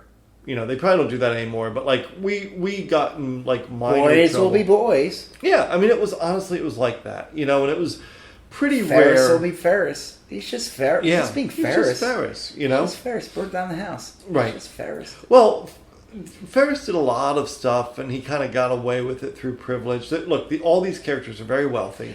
They are. He may not be super wealthy, but he's definitely upper middle class. Well, look, the parents, although they both worked, they had a beautiful home. Yeah, they probably are making six-figure salaries easily. And they bought one kid a car and the other kid a computer, which wasn't cheap at the time. Well, he doesn't have a computer. He's got a full-on sound system. It's pretty ridiculous. Right. He's got like I remember watching the movie, and the one thing I always found ridiculous was, like, when does he take the fucking day off? Who gives a shit? You know what I mean? Like, I was just like, who cares if he got caught in the end? Like, yeah, that big ending, do. Right. Yeah. I like Spider-Man: Homecoming. Oh, yeah. Created that. I like the Family Guy redid it one time. It was really Oh, funny. okay, yeah. But I mean, I was like, who gives a fuck? Well, I mean, he could have. You know what he could have said? He could have been like, gone home, been like, Ferris, what are you doing up? I was starting to feel a little better. I just walked around the block, see how I did. Right. Yeah, I mean, his sister would probably be like, I don't believe you, Ferris. And the parents would be like, okay. Right. Yeah, that's our boy. It's our Ferris. But I guess it's more fun to have an extreme when he's jumping. That big jump in the end. It's so funny. Well, I mean, it's at that point, you're just like, he wants to complete the course, you know, or finish the level or whatever. I mean, he's just wrapping up the day, you know. It's a great movie. I know, like, I'm glad, because we always talk about trying to avoid plot summary, and we didn't really, like, summarize the plot. Well, I mean, the plot is he takes a day off. We could go into, like, they go to the, what is it, the Sausage King? Yeah, Abe Froman, Sausage King of. Well, there's, if I remember right, now there's probably a bunch more, but there's 4 big scenes that stick out in my head. Like, there's the restaurant scene, Abe Froman, Sausage King. Yeah. There's the museum scene where they play like a really cool instrumental version of "Please, Please, Please Let Me Get What I Want." There's the baseball scene, and there's the parade scene. And those are the big set pieces. Am I missing any? I think car going through the glass. Yeah, I mean, yeah. Okay, so the swimming pool scene is the other big. Oh yeah, when scene. he like Cameron drowns himself. Yeah. Yeah. But then he's like fine. Yeah, but then that's when like it gets.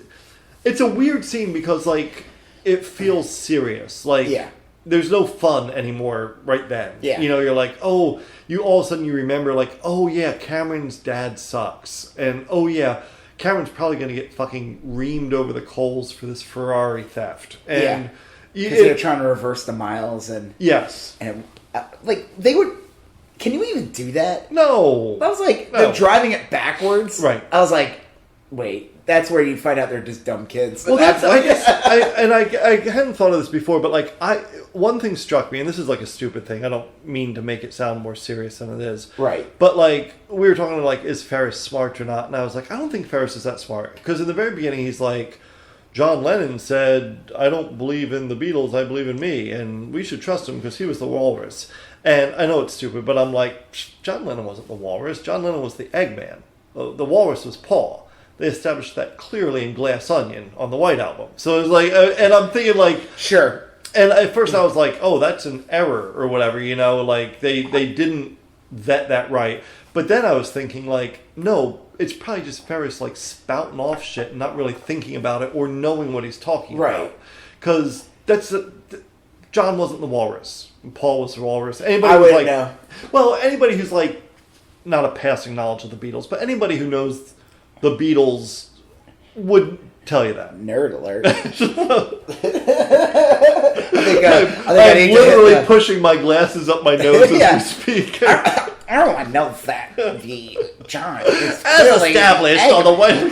As established in the White House. Is this a magical xylophone? I mean, this comes from me who talks about complete nonsense. But still, are you sure it's not just that the writers fucked that up? Or No, they knew that, and that's like their way of telling you, yeah, Ferris isn't that bright. No, I don't think. I agree. I think that was probably just like a writing error. But like all throughout the movie, like every time Is Ferris, that really established Beatles lore, though?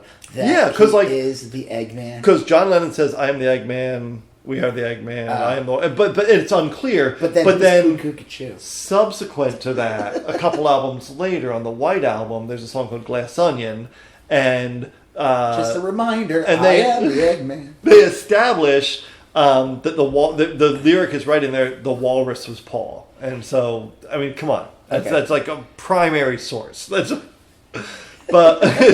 Well, all right.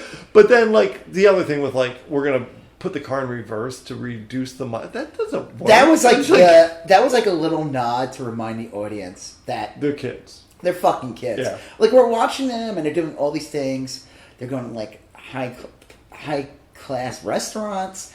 They're just doing whatever the fuck they want. They're acting like they're adults. I mean, because they're being played by adults. Sure. But that was like the writer, directors, like reminding the audience at this moment that these are just dumb high school kids. Yeah. Yeah, they're obviously being played by people in their 20s and 30s almost. Sure. But the reality is, it's like bringing up Family Guy again. I always like Family Guy when it's one of the funniest things they do on that show. Believe it or not, it is funny sometimes. Sometimes. Oh yeah, no. They put the baby and the dog in all kinds of ridiculous situations that a baby and a dog are not in. Stewie and Brian. Yep. Right, Stewie and Brian. They have like the dog dating human women. Right. All the time. Right. All the time. Yep. It's almost like weird when he dates a dog. Yeah. Like, you're like, what? And then the baby gets put in very adult situations, but then once in a while they'll remind you that he's a dog and that's a baby. Right. Where like Brian will say something like, I asked for a bowl of color out of M&M's, they're all gray. Yeah. It's like, because he's a fucking dog. But it's like they do these jokes to like, and it's very rare. Yeah. It's like, it's not in every episode. That's great. It's like the writer's way to remind you, like, oh yeah, you have these situations, well, that's a fucking dog. I've seen, and it just makes it like more fucked up. So when you watch Ferris Bueller and they're doing that, it's almost like it's a humbling moment to show, remind the audience again that you're just watching a bunch of fucking stupid high school kids. Yeah. It is. It's John Hughes had like such a knack for capturing that era. You know, I mean, I know we talked about like that movie being of its time, but also being timeless. Okay, so again, it comes to consequences. So again, so Cameron goes on the journey with Ferris. Yes. And Ferris gets home, not in trouble. Right. Everything. They're Everything's even fine. like, are you okay, Ferris? Like, they're concerned. Cameron's fucked. Oh, yeah. He's yeah. It's not going to be like, pretty. Ferris is the fucking devil. Yeah. He is. Well, he is the devil. He makes Cameron leave the house. He uses him for his vehicle. He tempts him with his girlfriend, his hot girlfriend. Right. And like she kind of, you can look at it this way too. She kind of fucking teases him. She does, yeah. Like I know, like I was saying earlier, like maybe she wants to date him. No, maybe not. She's just fucking teasing him, tempting him. Yeah. You know, getting him to do Ferris's bidding even more. And then in the end, we put him in a situation where he's royally fucked when they knock the car. It's the most insane scene. Oh, yeah. He starts smashing the car to begin with. Right. He starts kicking it in. He has a fit, Cameron. When they can't fix it, he's like, fuck it, I hate my dad. And he starts smashing. But then the car just shoots through the window, Right. So because it had been in reverse. And so the whole window's like thousands and priceless car and lots of damage to the house. That kid is fucking dead. I mean, like, what do you... I mean, I don't even know. Like, they don't you don't see him again after that. No. Right? There's no follow up. I mean, like, it goes back to, like, how's Ferris going to get home in time? right. Well, you get the feeling like Cameron, like, feels like a catharsis there. Like, oh, I'm finally free because I've made my stand. But, like, that's a pretty uncertain future for him. Yeah, you know? Like, he's pretty... super fucked. I can't even, like, I'm like, there's so many scenarios I can think of. I'm like, what are they? Does the dad, like, just walk in and just, like, has a heart attack and dies? I mean, like, who the fuck knows? You know, like, you hire just Alan Dershowitz to defend Cameron. Cameron thought it was in his best interest. He would defend Ferris because Alan Dershowitz defends piece of shit. Right. Well, it's a weird one because, like, Ferris is so self-centered. You know, I mean, Ferris is so self-centered. Well, yeah, he doesn't, all he sees is what he wants, you know? Yeah. It's a weird one. It's a great movie. Maybe Barbara Bush was really, you know, it was more like a knock on her son. Right. Like, my son's a piece of shit. He'll lead you to ruin. Yeah, like, Iraq War is the car through the window. 9/11. Right. There's 9/11 right here. Oh, that would be great. Like, it's like Barbara Bush is like, it's like this saying to everyone in this speech, like, everyone loves Ferris Bueller, so it's like a fun joke. But in reality, she's like, she gave us a warning. Right. She's like, my son is the devil. Yeah. She's like Ethel in that Twilight Zone episode where, like, the kid turns someone into a jack-in-the-box and puts him in a cornfield. Like, yeah. She's trying to, like, warn everyone subtly, like, he's a piece of shit. Yeah. So, yeah, I don't know. Like, yeah, I'm always like, because that's the last scene in Cameron's in. I don't. Yeah, he doesn't show up again. No, and you get at the very end, you get the feeling like there's a detente or something. What happens to the girlfriend? Does he just drop her back off at school or something? Yeah, or he drops her off. I don't even really remember. Well, they don't have a car anymore. Yeah, like the girlfriend gets home somehow, and I don't remember the last scene, but like I got the impression, and if you asked me to put it to quote from the script, I don't think I could, but like I got the impression that she's like, this was her last day with Ferris. You know what I mean? Like almost like it's like I'm moving on. It's like that. You ever seen Deliverance? Yeah. In the end, and what's his face? Burt Reynolds? No, not Burt Reynolds. Ned Beatty? Ned Beatty says to, like, his friend, man, oh, yeah. I'm never going to see you again.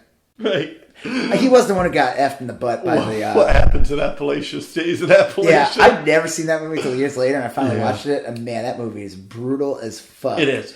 Squeal like a pig. It's a really good movie. Look, if you got rid of that one scene, it's staggering how... Burt Reynolds gets fucked in that movie, too. Yeah. Not the way Ned Beatty does. But his leg, remember the bone comes through his leg? It's the movie's really good. I mean, like, aside from that one scene, which is very uncomfortable. Yeah, the dueling banjos. Yeah. Well, that's a different movie. Yeah. But it is like, it's like that adventure that, like, you really think that's how it leaves off, where she's just like, I'm moving on here. Like, I think she's like, look, Ferris is going to go off to college, and he's kind of flighty, and he's of the moment, and he's pure id, and I'm not that. You know, I mean, I like it. I like to go along for the ride. Ferris's dad is what she's thinking. And she was like, has the glasses on. She's just flirting with him. Right. But she's like, look, he's leaving. I think she recognizes, like, I can't hold him. You know what I mean? Like, I'm not going to be able to hold on to him. And and maybe she doesn't want it. Especially after that day and with what happened to Cameron and everything. It's like, you know. Right. So, like, Cameron... It's not worth it. Who knows what's going to happen to Cameron? Ferris is going to go off to college, join a fraternity, or maybe not join a fraternity. Maybe he's just going to go off and do his thing. He's going to become president. He's going to have a fine life. Started Iraq right. War. He'll go to college. His first roommate will be Alberto. Alberto gets... That wasn't George W. Bush's... Well, anyway. What's your name? Dick. Dick Cheney. Oh, that's weird. Sloan will, like, go to her senior year, and she'll, like, be class president or something. I mean, like, that's kind of where I saw it going. I kind of thought, like, Jeannie, the sister, Jennifer Grey, and Ferris kind of made peace at the end, because she, like... Well, she realized, like... Yeah. Well, one, she's going to be banging Charlie Sheen. Right. So, I don't know if that's a good thing or a bad thing, but she'll discover herself. Yes. With the help and aid of a drug dealer. So, yeah. With Tiger Blood. Yeah. And then that was it. And that's the movie. And, like... And then at the end, like... Oh, well, they show the principal walking. Yes. And he gets... That scene when he goes on the bus, Yeah. and that girl next to him is one of the fucking funniest scenes It's in like... anything. Cersei's walk from the Red Keep is like... I love the bus driver. It's like so typical. Hey, Mr. Rooney, Right. you need a ride? And he's like so beaten down Yeah. and miserable. Right. That's what you get for chasing All the kids. villagers are yelling shame. Yeah, Shame. yeah, and then sits next to that nerdy girl. Yeah. Do you want a gummy bear? Right. It's been sitting in my pocket. It's nice and warm. It's so gross. It is. And then that kid next to him is just like looking at him. And then he looks in the front seat and says Rooney's a dick or something. Yeah. It's like Rooney. Like Rooney bite it or something. Right, bite it Rooney or something. And he's just like... I was like watching this thing. They were saying like there's like an odd... Like that whole thing is meant to be odd. Like, it's not a normal scene. Yeah, like it's... I don't know. Oh, like, why are the kids... It's supposed to be like 6 o'clock. Right. Why is there a bus full of... A whole bus full of kids at 6 o'clock on this bus? Yeah. Right? That is weird. And I think at that point you just had to say, you know what? Don't worry about it. It's Chinatown. What? It's Chinatown. What does that mean? You ever see that movie Chinatown with like Jack Nicholson? Yeah. Like at the very end, like he's trying to figure out why shit happens, and the cop is like, "Forget about it, Jake. It's Chinatown." That's like his explanation. Like it's just shit. Yeah, I would use that for everything. Then. Yeah. Hey man, don't worry about it. Chinatown. It's Star Wars. Should have been the end of. That's how Revenge of the Rise of Skywalker should have ended. Right. Hey, this is what happens. It's Star Wars. It's Naboo. It's just it's what we do here. But then at the end, they roll credits, and then Ferris comes out and shoos the audience away. Yeah, he's it's different. It's definitely like it's different from like other movies. Like you don't really see that yet. Like movies usually it just ended. Right. Like, that was it. This is like if you were in the theater, like there's a lot. It would have been very surprising. You would have stayed. You would have wanted to stay the whole thing because the Rooney thing happens while the credits are rolling. Yes, so, and it's not like bloopers or. No, it's part of the movie. It's part of the plot. Yeah, it's like an epilogue. And or something. then it just goes right into like Ferris. Yeah. Like where he's in his robes. Like you're still here. Right. Go home, shoo. So Yeah. But that it's actually like it reminded me of not to be too nerdy about it, but in Shakespeare's A Midsummer Night's Dream, at the very end, Puck, who is the trickster character, he's like he's the mischievous literary nerd over here. He's the mischievous kind of sprite. He does the same thing. He comes out to the audience and said, and this was written like 500 years ago. Right. He Same says shit. like, "Go home." Like we're done here. But it's kind of like, and then it always struck me like, oh yeah, he's kind of that Puck character that's that. When you say Puck, there's two things that come to mind. The real world guy. The right? real world and Yeah. Alpha Flight. There's a dwarf character named Puck. Okay, I did not know that. Yeah. Yeah. So I always knew Puck first from Alpha Flight, the comic. Real nerdy. Yeah. And then that no good. Yeah, that ne'er-do-well. Ne'er-do-well. From season 1 of Real World. Season 3. Oh, was he? Season 3 of the Real World. Yes. Huh. That was San Francisco, right? I guess so. Right. Yeah. Well, whatever. Yeah. That's the one, and again, if we would not have, I always say this, we would not have Donald Trump as president if we didn't have Puck first. You've said this, yeah. And I'm not kidding. Yeah, no, that makes sense. He was the beginning. I mean, we had reality shows, but we didn't have reality show villains like that yet. Not in that aspect. No. They had some little things in the first season. Right. There was like some situation where one of the people got into like a bad fight. I remember that. There was never not like that. Not in a sensational, almost scripted feeling bad guy character. Like playing up to the camera. A heel. That was the beginning and the end. Like that's what started it all. And now we have it. So now I don't know where you are, Puck, but thanks a lot. Thanks a lot, Puck. It's all your fault. And Ferris, too. Yeah. Ferris, third Iraq War, and Puck. Right. All right, well, I guess that's the end of Ferris Bueller, right? Did you see Deadpool? Yeah. Do you remember in the end of Deadpool, and they reenacted, if you stay for the end, they reenacted Ferris Bueller. He comes out in the camera, and he's got the robe, and he's like, "You're still here?" Right, yeah. He's like, you're probably expecting like Samuel Jackson to come out here and tell me, right. We don't have that in the budget. But then he tells everybody that Cable will be in the sequel. Yeah. But then he's about to leave, and he sticks his head out, and he goes, It was, yeah. Ferris Bueller really has kind of permeated the pop culture landscape. It's a great movie. It is a great movie. Like, I know my wife was making a joke saying, like, scoot in the bucket viral, because she's probably like, what do you care about it? I'm like, yeah. Well, there's enough there. It's an interesting movie. There's a lot of crap out there. That's why I said, like Tremors. Like, yeah, I did see this talking about it for 10 minutes, but this, we're able to, like, bring up, there's lots of things going on, references, and I don't know, maybe Tremors has it. Maybe Tremors is the Ferris Bueller of stupid sci-fi monster movies.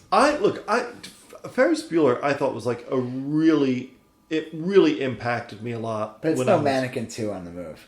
No. It was like a big deal for me. It came. I was a junior in high school when it came out. Yeah. It was clearly targeted toward me, because I'm watching this thinking like I'm a senior next year. This could be my life. But like I said, we'll wrap this up in a couple. Yeah. But it is interesting though when you look at it. Like, okay, so he does. I'm gonna look it up. Like, he does Breakfast Club, John Hughes, right? And then he does. He did Some Kind of Wonderful. Hold on, let me pull up his teen movies. Yeah, it was like kind of, he made all these movies and then he like didn't make anything and then he died. Yeah. But like John Hughes, Breakfast Club's like he did Planes, Trains, and Automobiles. I didn't realize that. Yep. He did Weird Science. Yeah. Holy shit, I didn't realize that was him. So he's a writer on a lot of things. Obviously he directed, but so he does 16 Candles first. He does Weird Science next, which I didn't realize. Mm-hmm. I was gonna say, I didn't realize he did Weird Science actually. Yeah, that's like one of my favorite 80s That's a great movies. one, yeah.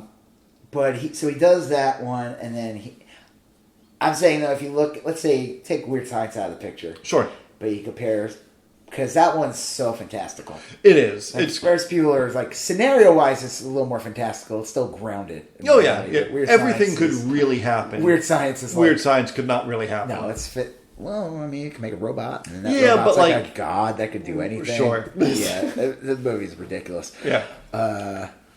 That's when he was doing the most coke. Yes. Well, Some Kind of Wonderful was very grounded. That was a very realistic movie. Right. Pretty in Pink was actually pretty grounded. I mean, there were some like weird elements in there, but that was pretty grounded. I mean, I'm just saying, like, if you look at like high school dynamics versus like Ferris Bueller, it's like, it's like so talking about the different cliques and different type of social, social structures, and they all avatars for these things. And Ferris Bueller comes along and is like, I don't give a fuck about anything, right? Because he's not going to school. He don't give a fuck. No, he don't. And his friend doesn't really give a crap too because he doesn't go to school either. Right. The only one that does go to school is his girlfriend. Mia Sarah. Yeah, right. That he pulled. So that's why, like you said, it's like that's probably it. She's not going to see him anymore. Their relationship is kind of like. And I think she knows it and is okay with it. Like she just wanted to be along for the ride for that day. She's like, this is so cool. Like, when am I going to get to do this again? Yeah.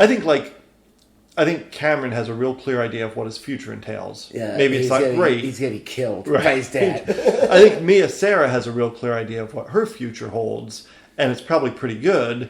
And I think Ferris is just like, I don't know what's going to happen tomorrow. I'll worry about almost that like then. with the sequel to Ferris Bueller, let's say it came out a couple years later, not right away. Mm-hmm. I think it's too late now. Yeah. It just is. No one wants to.